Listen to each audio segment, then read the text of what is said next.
What if one single mistake made in the middle of the night could poison an area the size of a small country for the next 20,000 years?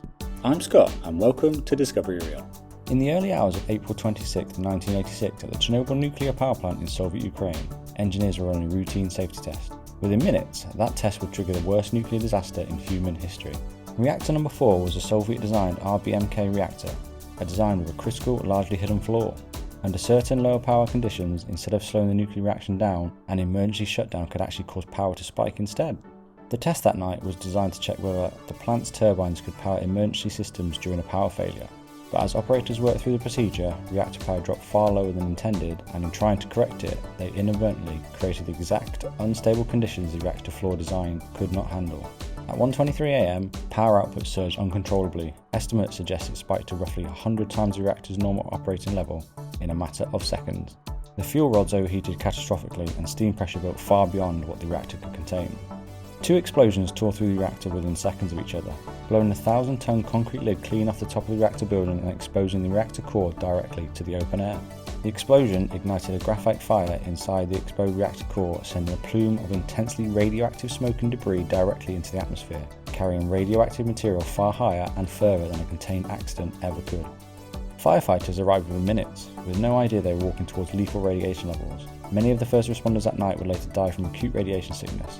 Their bravery, without full knowledge of the danger, is still remembered as some of the most consequential in nuclear history.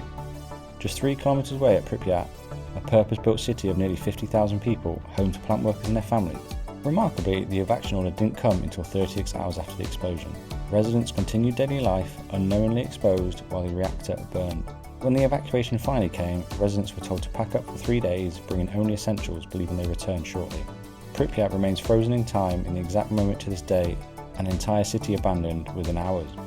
The radioactive plume didn't stay contained to Ukraine. Within days, elevated radiation levels were detected as far away as Sweden, nearly 1,100 kilometers from the site, triggering the first international awareness that something catastrophic had occurred, since Soviet authorities had not yet publicly acknowledged the disaster. In the weeks and months that followed, hundreds and thousands of workers, later known as liquidators, worked to contain the disaster, ultimately encasing the destroyed reactor in a massive steel and concrete structure known as the sarcophagus. This was built to contain the remaining radioactive material.